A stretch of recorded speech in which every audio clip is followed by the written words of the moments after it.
In this video, you'll learn about setting up weighted categories and items in the Grades area of Desire2Learn. Click the Grades link in the nav bar. Depending on what you have done in your gradebook, you may be brought to different screens. The one you want to be on is Manage Grades. If at any point in time the gradebook weights do not add up correctly, you'll see a note at the top of the Manage Grades area explaining what the issue is. You can have categories and items in your gradebook. You don't have to use categories at all. You can mix categories and items together and set the gradebook up however you need it to be. We will start with how to set up categories if you're going to use them. Click the New button. Then click Category. Enter a name for your category. If the name is long, you can give it a shorter name too. Only the instructor will see the short name. The short name is used to help keep your gradebook from scrolling so far right and left. This isn't as important with categories as it will be with items. Assign the weight for the category.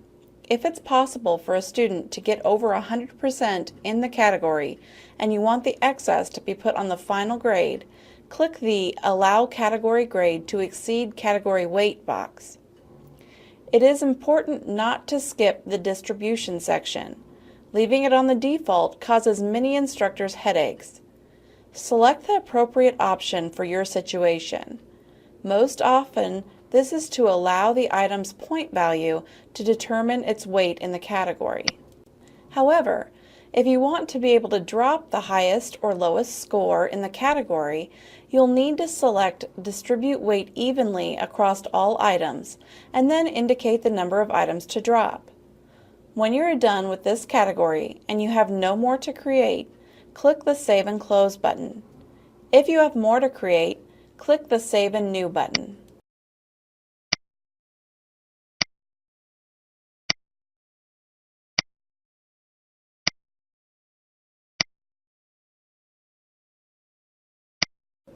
When you're done making categories, click the Save and Close button. Now we'll make items.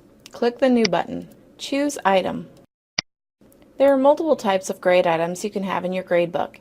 Each one is explained briefly here so you can select the one that fits your needs.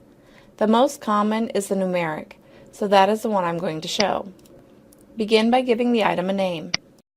If the name is long, you can give it a shorter name too. Only the instructor will see the short name. The short name is used to help keep your gradebook from scrolling so far right and left. Choose the category for the item if there is one. Then enter the max points for that item. You should only enter a weight if the item is not in its own category. If an item has extra credit in it, so it would have a score of over 100%, check the Can Exceed box. If the item is completely extra credit, check the bonus box. When you're done, if you aren't going to make another item, you can click the Save and Close button. To get another new item entry screen, click the Save and New button. Select the item type and fill in the new item form for the next item.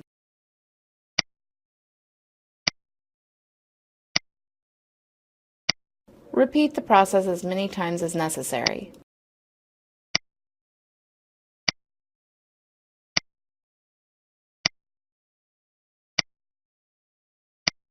When you're done, click the Save and Close button. If you want to delete or reorder the items here, you can click the More Actions button. To delete, click Delete. Check the box in front of the item you want to delete, and click the Delete button. You will need to verify you want to continue by clicking the Delete button. To edit a category, click on its title. After you make any necessary changes, click the Save and Close button. You can do the same thing with items. You can bulk edit the categories and items either by clicking the box in front of the items you want to edit or checking the Select All Rows box, and click the bulk edit link at the top or bottom of the list. From there you can change short and long names, point values, bonus and can exceed options, grade schemes, and categories. After you make your changes, click the Save button. Those are the basics of categories and items in the gradebook and Desire2Learn.